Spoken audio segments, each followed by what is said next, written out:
welcome to Tub Talks with Damon on location in Montreal, Canada. And my very special guest today is international activist, title holder, amazing person, fantastic socialite, Charlie Tredway. Socialite, I love all those words. Fashionista. Oh, amazing.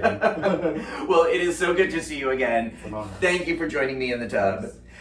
We are both attending the International AIDS Society Conference here in Montreal, and how has the conference been for you so far? What do you think about all this stuff? Yeah, I mean, I think that it's an electric environment. You know, it's the opportunity to connect with community. It's an opportunity to learn about the science of the day, but also how to mobilize community. I think that it's always equal parts inspiring and frustrating. Yeah. Because we're years out from hitting our targets and people are still saying that key populations are hard to reach. As an HIV activist, that's annoying. So, I want to come back to that idea of key populations and hard to reach. That's a theme.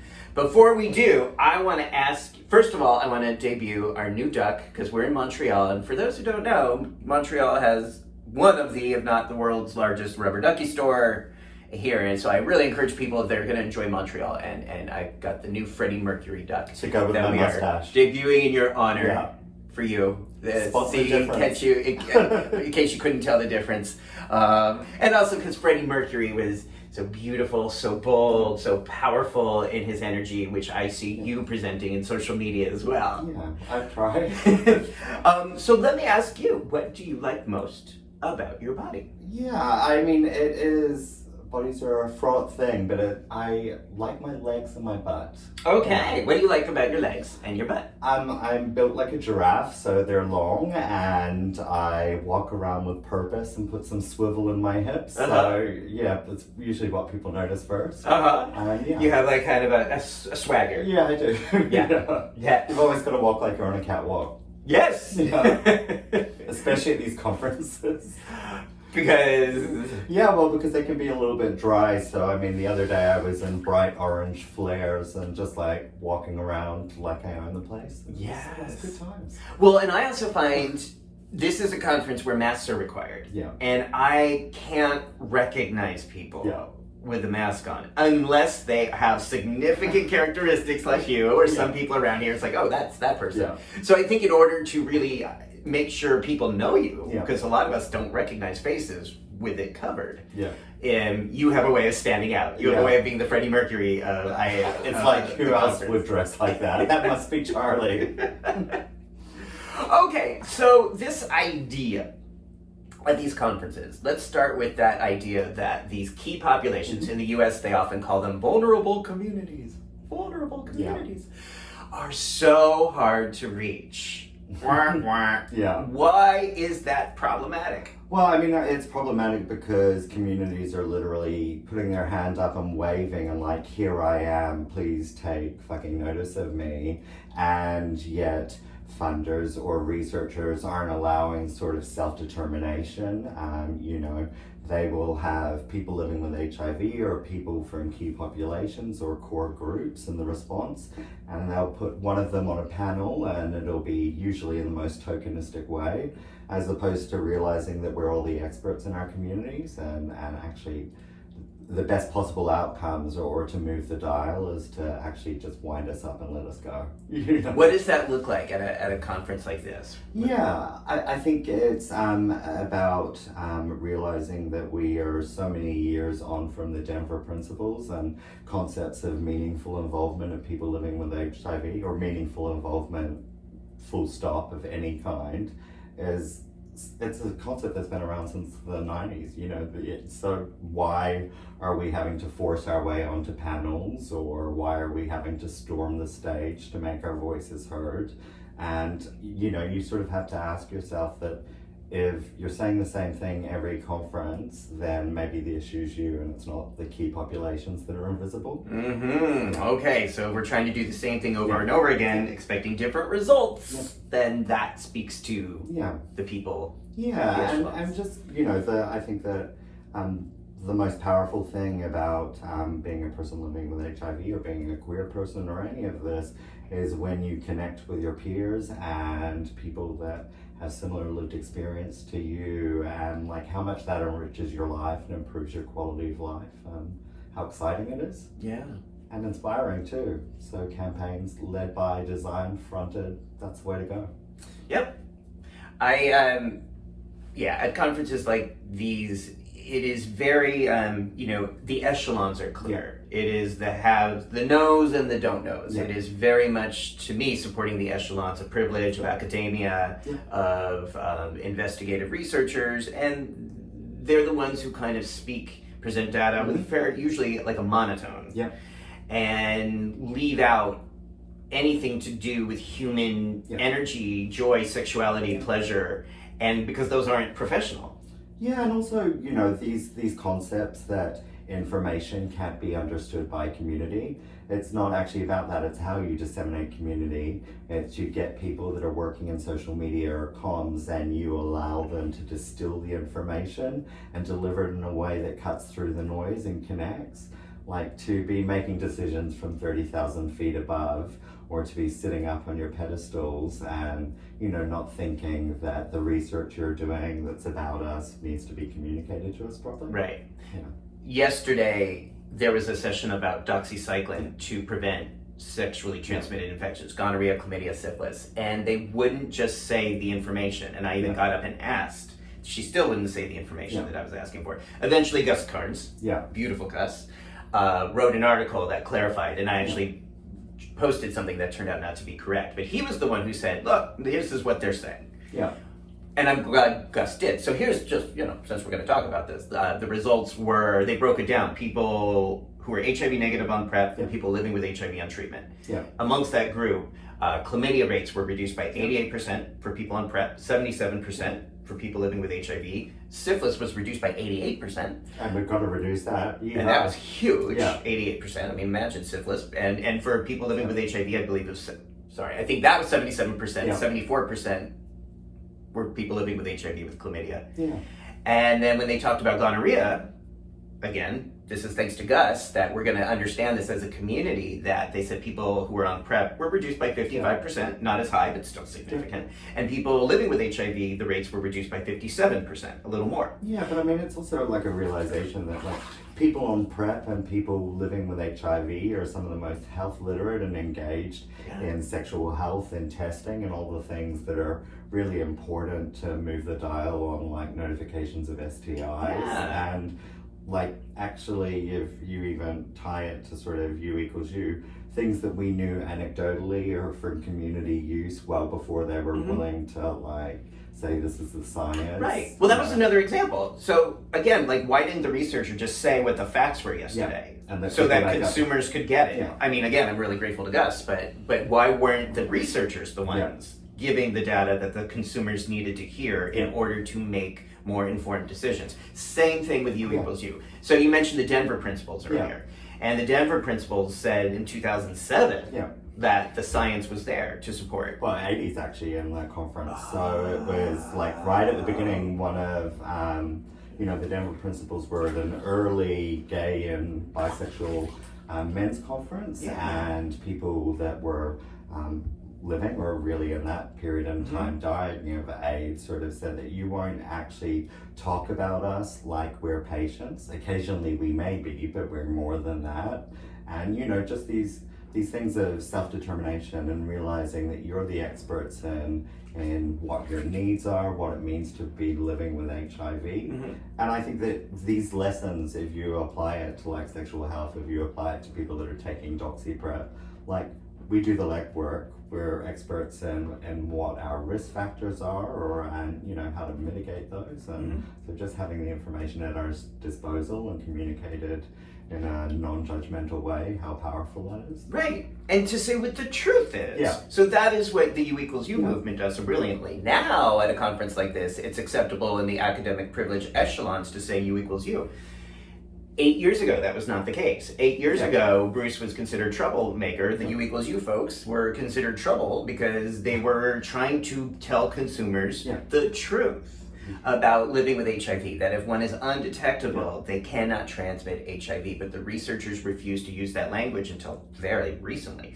Same thing with PrEP. Well, I mean, I encountered that myself even in 2017 after it started being talked about in global conferences. And it's like, depending on what country you live in or whether or not they've adopted the messaging, sort of, you are viewed as trouble to sort of staunchly advocate for the rights of community to have proper information. Information, science. Yeah. So it's like, don't be telling us, don't be calling us key populations are hard to risk when you refuse to use science or facts. When you do try to reach us or communicate with us, if you lie to us, we're gonna go talk to the hand, and then you're gonna say that we're even harder to reach. Also, like tools of oppression, you know, like by keeping things at such at a high level and to be speaking in sort of the riddles of research and not like communicating or not looking at what the real world implications are, you're actually sort of like colonizing the response. You're making it inaccessible to people. You're certainly not getting the health benefits or community health benefits that you should be getting from these amazing results. So, and do you feel like that dynamic, that colonizing dynamic, is happening here at this conference? I think that you will always have it, and I think that you will always have blowhards that want to get up and pat themselves on the back about their research without really a thought to like actually research is about humans. It's not just data, it's about humans. It's the people that put their bodies on the line to be tested and give their blood, give their bodies, and engage with science so that we can move the dial. And so like actually after we've done that, don't exclude us from the conversation. Right. Now speaking of putting your body on the line, speaking of being on the front line, I would like to talk about your story, if that's okay, and how you, without your consent, became at the center of quite a lot of controversy, but ultimately education. Yeah. So let's go back to New Zealand, and let's go back to 2016. Yep. You were getting ready to compete and preparing and engaging in competitions to be Mr. New Zealand. Yeah, Mr. Gay New Zealand. Mr. Gay New Zealand. Now, what was that? Tell me just like, what was that process like preparing for Mr. Gay New Zealand? Yeah, I mean, I went public about my status in 2015 after living with HIV for 11 years.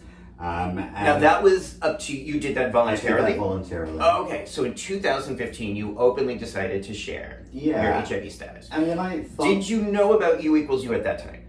It was just starting to come into the public lexicon, so I attended the International AIDS Conference in Durban, and that was my first time connecting with Bruce and hearing about, what we've known for years as an HIV positive community, that people on effective treatment haven't actually passed on HIV to their partners, but it was just starting to get, people engaging with the science or putting their toe in the waters of signing on to it. Did that message help you to come out about living with HIV? So at that time, I wasn't actually undetectable. So I had mismanaged my health to the point of an AIDS diagnosis, because when I was diagnosed, I wasn't linked into support or community, the things that we know that help adherence and help you navigate these spaces. So it took me a while to get my health back on track, and once I did, I sort of realized, well, it can't have all been for nothing. Like if I can go and be somebody that's public and turn this into a positive, boom-tish, that I would. And the road to Mr. Gay New Zealand was just about what are scary ways that I can engage in my advocacy that I never in a million years would have considered, and to try and break out of echo chambers and communicate to new people. When did you start to take medications? I started to take HIV meds in sort of 2013, 2014. But because by then I had been so long without taking meds, I had like a cryptococcal antigen, and so they had to take me off the meds that I was on and like deal with that problem. Also at the time I was grappling with addiction and homelessness, and not feeling supported, not having connection to peers, and dealing with other social determinants of health. It's not a good breeding ground for optimum quality of life. So these other issues were preventing you from being able to be on meds, be stable on meds, and be healthy on meds. Yeah, and also realizing, because it had been so long And because I had like a viral load in the millions and a really low CD4 count, that actually the road to hitting an undetectable viral load would be longer. It wasn't really until I moved back to Sydney and had access to even better meds than there were in New Zealand that I reached an undetectable viral load. Wow. Yeah. So then, okay, there's so much. So much. So much. Oh, thank you. So then, okay, you started Yeah. deciding you were going to compete. You were going to go for the title. Yeah. Mr. Gay New Zealand. As the first ever openly HIV positive man that entered in that competition in New Zealand. Wow. The first time someone openly living with HIV was in New competing. Zealand. In Yeah. New Zealand. And this is 2016 now. Yeah, 2017 was the year that I entered, and Yeah. I didn't think I would win, but I knew that I'm a good public speaker. I knew that if there were any magazine articles, I would be able to communicate that PrEP, which was just starting to take hold in New Zealand, to try and jump ahead of where they were at with U equals U and treatment and prevention. Wow.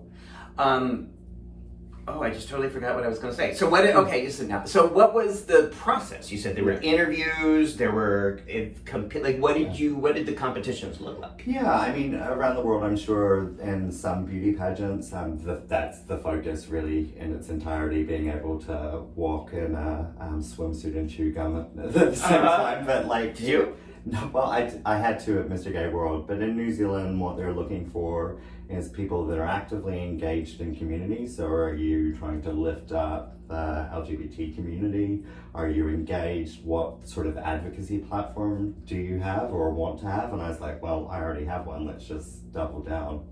So yeah, I applied and then we did a few sort of live challenges. Like what?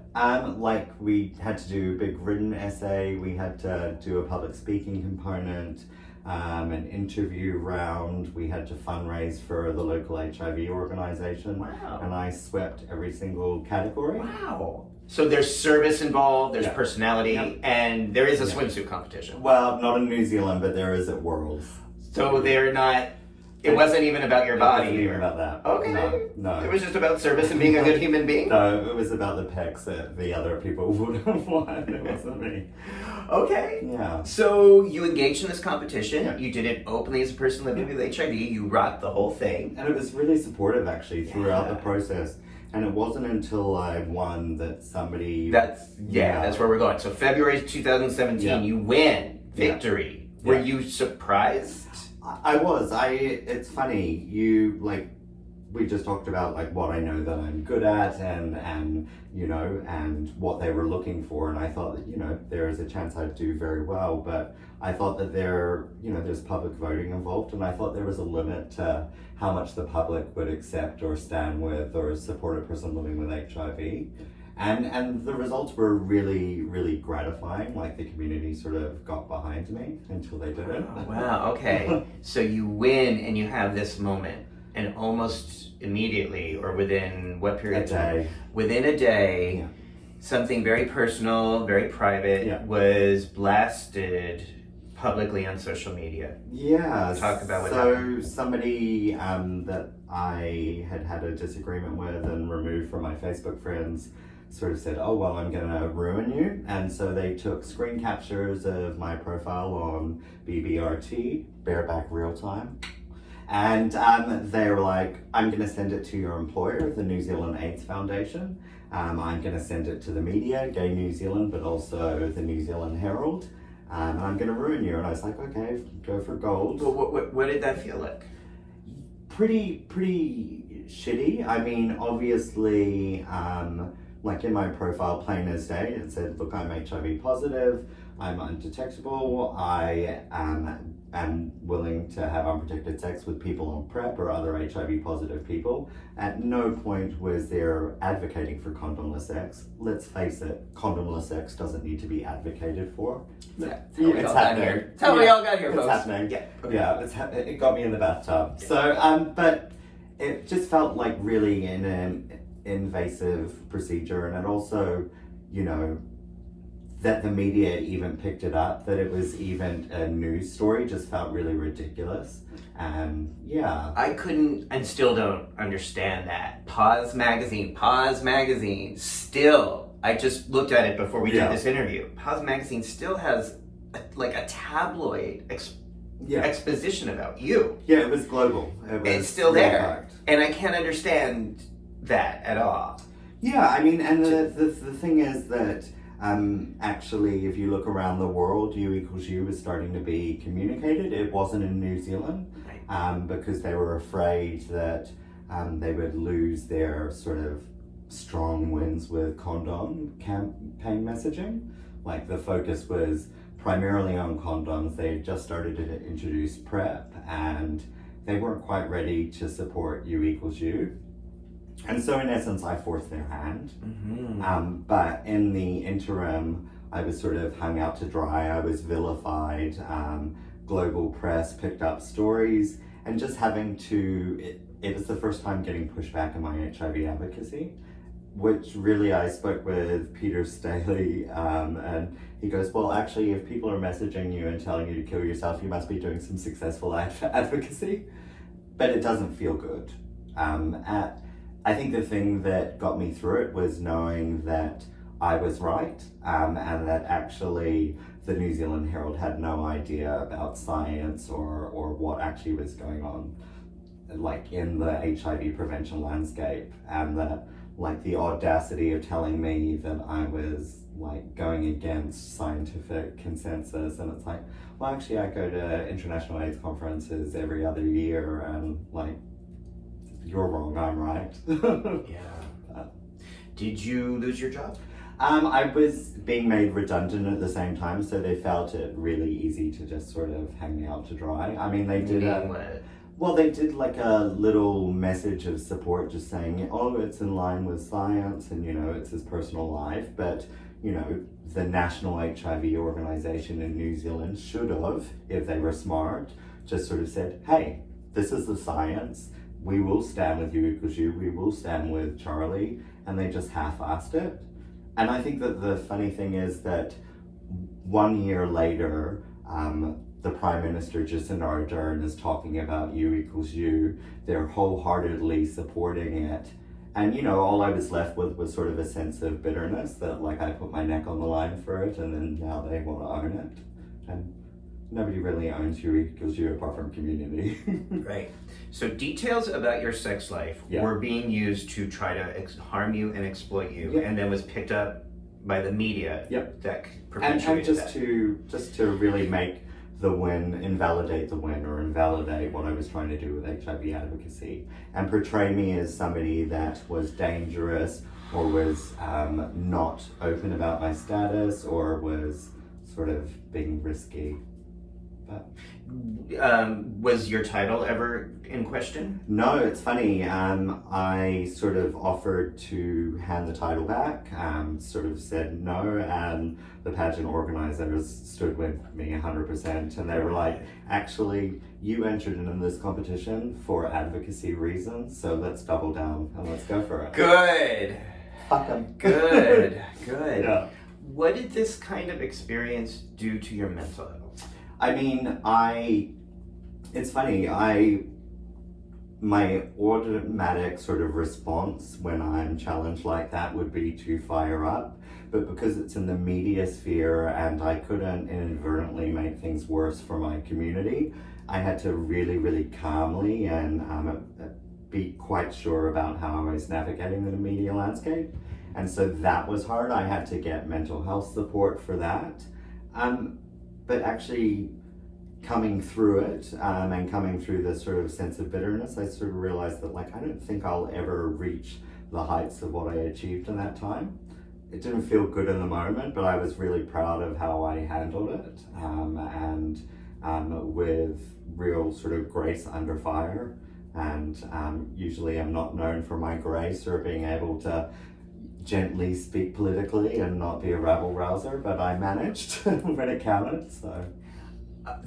That is amazing, and I know that can take a lot of energy to calibrate one's responses and attitude in a public way.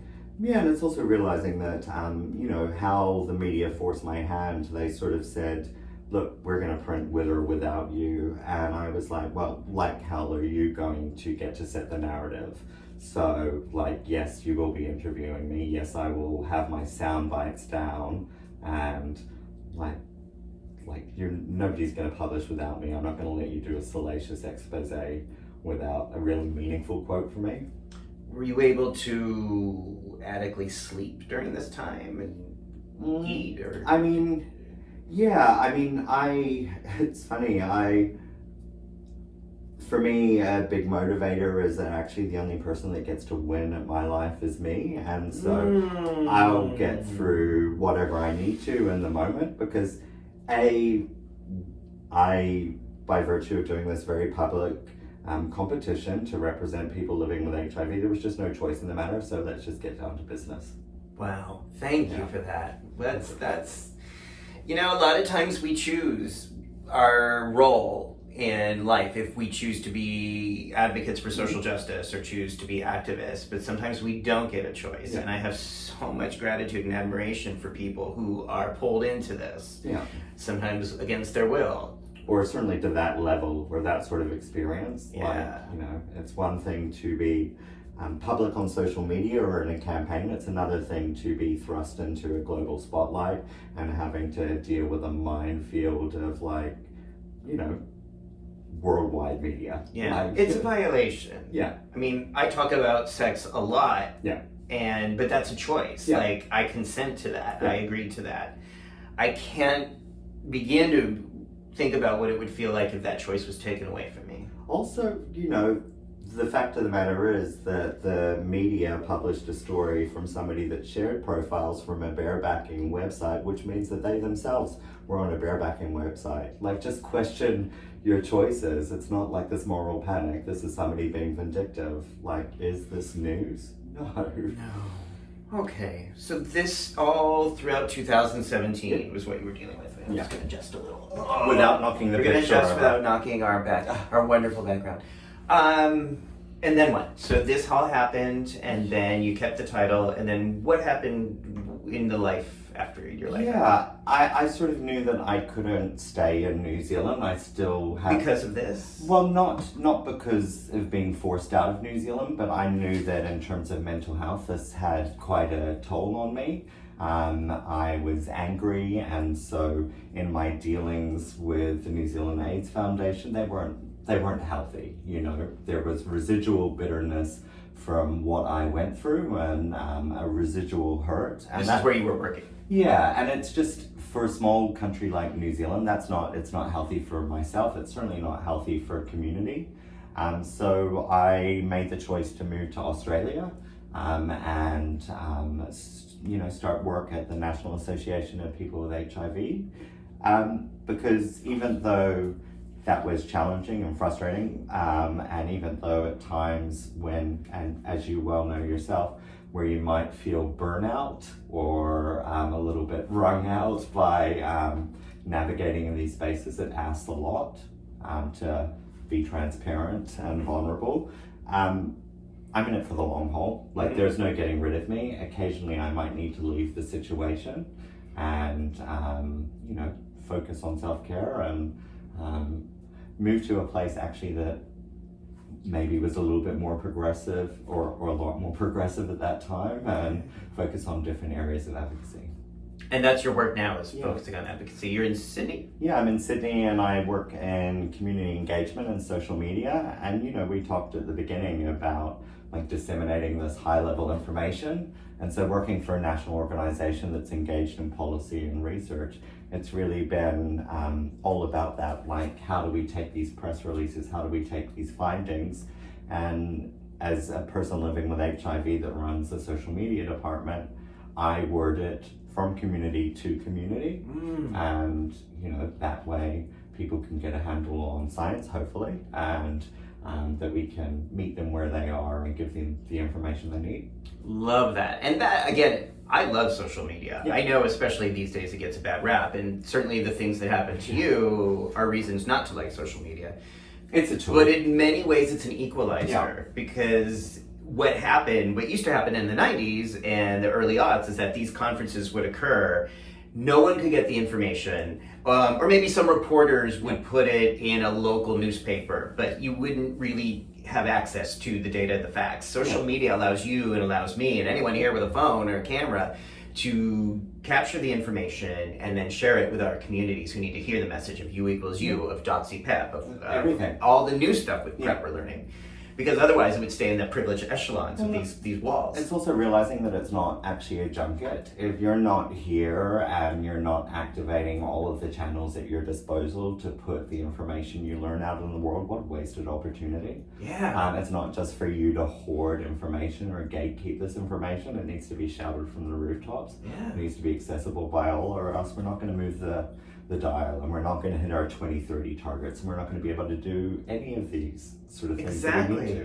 And that's so much of what I've seen with prep and U equals U these past 10 years. 10 years ago, these were concepts that people thought were radical, or if you talk about these things, you're a troublemaker. Or now they're so normal. You're going to do away with, like, people won't use it anymore. How irresponsible. It's like, a license to bareback? Choice. Did I need a license? No, I didn't need a license. Did your parents need a license? Yeah. I don't. I'll apply for it, but I think I'm already in violation. I think they broke out your license. But that was one of the things 10 years ago. They were always like, well, it'll give people a license to bareback. I'm like, that license expired a long time ago, baby. Humans are going to do whatever they want. It's connection. Lives are messy.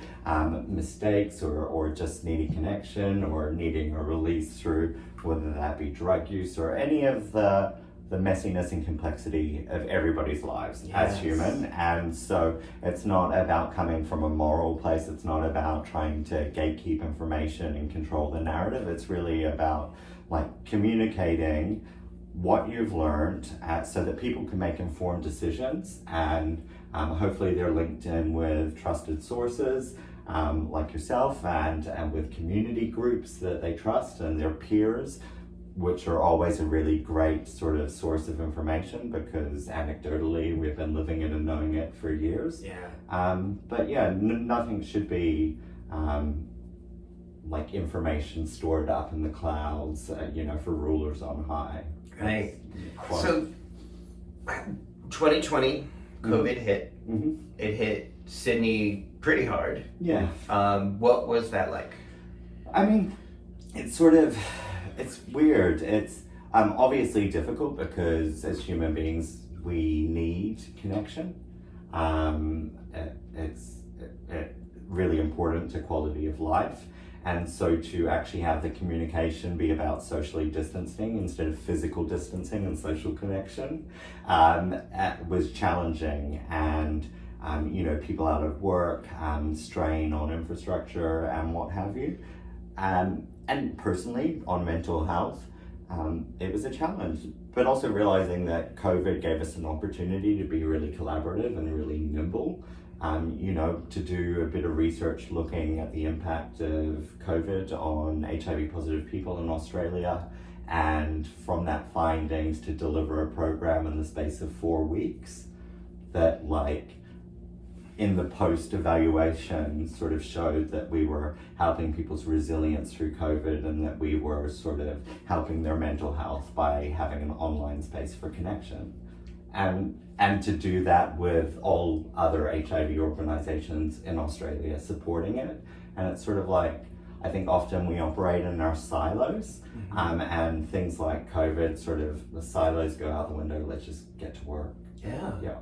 Did you find that your job and your understanding of social media already helped to go do everything online after that? Yeah, I mean, to be able to do webinars and to do Vox Pop videos, I think that what are they? Like short little video snippets that are like trusted sources of information and finding other ways to communicate.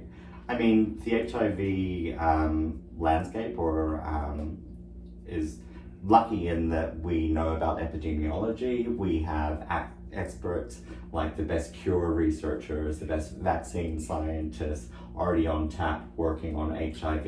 And so like Dr. Sharon Lewin, a cure researcher, just came and spoke to people living with HIV online, and the head of the COVID task force who previously was an HIV physician sort of came and spoke to us. And so just the people were really gracious with their time, because it was important that, lots of misinformation was in the online sphere, and like, how do you counteract that and just be a trusted source of information to alleviate concerns and fears? Yeah.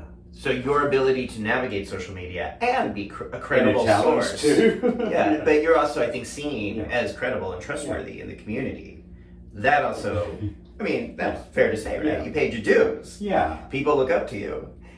That when you say something, or you learn something, or you're talking about epidemiology, you talk about COVID or something related to HIV and COVID, people are more likely to listen to you than some straight person sitting in a chair at the World Health Organization. Yeah, and just for you viewers, this is the third day of the conference. Nobody can say epidemiology or whatever. Epidemiology, I can't say it. But yeah, no, it is, and it's also about realizing that you are going to be communicating it in simple terms, and that sure, like, I have no time for anti-science tinfoil hat wearing people.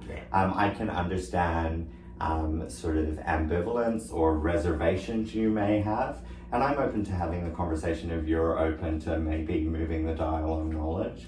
Like, I think you have to focus the majority of your education, your outreach on people that have at least a capacity to want to learn. Don't argue with the unwilling. Do you find, I know in America, it feels like the anti-science movement is getting stronger, or at least they're getting louder. Do you find that's true in Sydney or as well? I mean, I think that it's fear that drives it. It's people losing their livelihoods. It's people not having trust in governments for whatever reason. I think that we can all understand not having trust in governments. We had a bastard, and you guys had Donald Trump during that time, and like, so, having a president that's telling you to inject bleach, like, where do you go from here? Like, how do you cut through that noise? And sort of people weaponizing fear is a really big challenge when you're dealing with public health communication. So you're seeing that in Australia as well? It's sort of, I mean, it's a global thing. I think that it's a lot better now, because we're certainly in multiple years into COVID. People have experienced it. People have experienced loss. So there's no avoiding it. But we're seeing now with monkeypox that you just look at common threads and people aren't taking seriously until they've got it. Yeah. Okay, how has the vaccine rollout gone in Australia? It hasn't. COVID vaccine. How about monkeypox? Monkeypox, I mean, so we have really low numbers.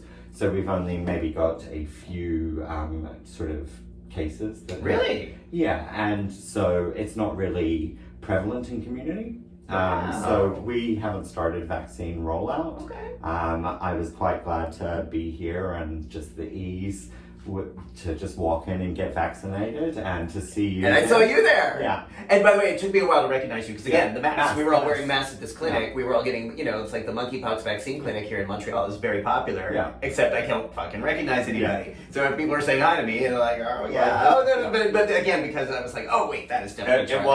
It wasn't until I started heckling you when the needle was going in your arm. I'm like, ow! No. It made me laugh. Yeah. Ruin that videotape. It's okay. The vaccine rollout in the U.S. has just been beyond awful, and it seems like in the U.S. we can't learn anything from COVID or from HIV PrEP or anything. HIV. We're just never learning the lesson. Repeating the same mistakes. Over and over again. Yeah. What I found interesting, the last time I saw you was in Sydney almost 4 years ago, and I got to do a series of talks with Phil Joffe and Bruce Richmond, and that was really fun. Yeah. What was really stood in my mind is that wherever we went, there were a lot of people using PrEP that were showing up and talking about their experiences with PrEP. And what they weren't saying, even when I asked them, is that they weren't feeling the stigma. They weren't feeling the shaming, the Truvada whore thing that we had so prominently in the US. And I remember saying to one of them, it's like, so why isn't this, why aren't you being, like, why is Australia different from the US? And they were like, well, your country was built on Puritans, ours was built on criminals. Yeah, well, but also, we have free healthcare. We have like national peak HIV organization and national peak sort of health, AIDS, and community organization. And each state and territory has their own HIV organization that sits under the peak. So, and you can't swing a cat without hitting an HIV or a sexual health advocate. And so I think that the information's out there, the government has sort of signed on, and there's seats at the table, and it's not really an obstructionist area. Whereas I think that, you know, just certainly from seeing the news of the day and talking to friends that live in the States, that for every win you have, the amount of tooth and nail fighting you have to get that, and realizing that we're seeing now rights can be rolled back, and like what a scary and frustrating and disheartening time that we're all living in. Yes. But it could happen anywhere. Yes. So that actually leads me to another question that I'm kind of the last one I have in my head. Given all that, given what we're seeing globally in terms of rollbacks, and an apparent trend of human rights and freedom and pleasure being discouraged and criminalized or going backward, what, if anything, at this moment gives you any sorts of hope about our future? Well, I'd say that we haven't really had to activate like we used to, but we have the capacity.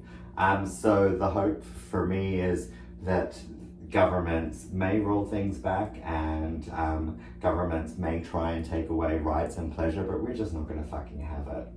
We just won't tolerate it. And I don't think that, you know, it's been a long time since the ACT UP days where we had to really get ugly and fight them in the streets, but we're just not going to go back to that. We're not going to have like HIV meds taken out of our mouths. We're not going to, you know, we're not just going to sit by and let you like overturn Roe v. Wade and not have pushback. You know, like we're not going to be silent. Yeah. And I think that the community and the community of advocates, because of social media, the community of platforms to really make your voice heard, it's great because there's even more opportunities for connection and amplification. And so, like, if they think that we're going quietly, they have another thing coming. Yeah, I feel the same way. Yeah. And in the US, I struggle because the power is pretty much within 6 people. Yeah. 6 conservatives on the Supreme Court are The making all these dinosaurs will decisions. die out. And well, a few of them are pretty young. Yeah. Younger than me. Yeah. And so, but yeah, I also see hope in the community, hope in the activism, hope in the groups, hope that because of social media, we can connect. We can talk about the protests, the rallies, but we also need, in the US, need some political fight to go on, and because also, right now we don't have and that also on just the left. a really broken system. Yeah. And so how do you activate in a time when there's like a broken system where you know, like even your voting system, like, you know, with the electoral college and stuff, it's not actually what people vote for, it's just, you know, it's whereas that doesn't happen in Australia. Everybody's vote counts, and What a concept. Your vote counts. Yeah. Can you imagine? So Wow. yeah, I just think that we need to find new and creative ways to really hold their feet to the fire. Yeah. Okay. What have you learned anything at this conference? Is there anything you've learned that you're going to take back with you to Sydney after this? I mean, so far? this is the sort of, I find that the first day is sort of getting your bearings. The second day of the conference proper is when the global village opens up, and so you're able to connect with community.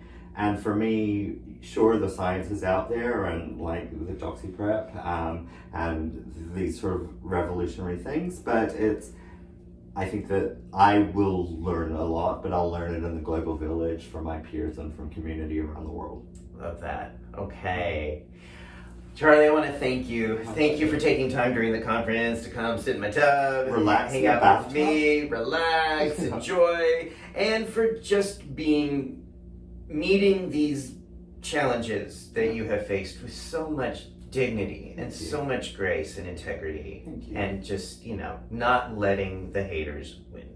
That really means a lot. Thank you. But this video isn't crying in a bathtub, so I'll just say thank you. But thank you. If people want to follow your work or see what you're up to, or what's the best way for them to do that? Yeah, I mean, you can follow me on Charlie Tredway, Tredway on Facebook, and also on Instagram.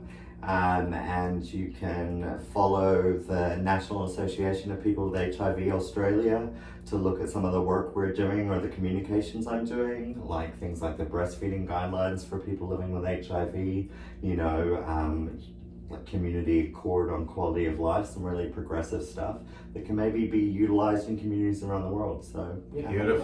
Beautiful. All right. Thank you again for being here. Thank you again for watching. And I invite people who are watching this to see what it would be like to have these conversations with your friends, maybe in your bathtub or your hot tub or your pool or brunch table, wherever you have conversations with your friends about science, about pleasure, about social justice, and about overcoming stigma and bullying in one's life. Because that's not okay to do. Yeah. I'm looking at you, Pause Magazine. Okay. Thank you. You're amazing. If you like this interview, subscribe. Have a great day. Subscribe anyway. Subscribe anyway, even if you don't like it. Okay, bye.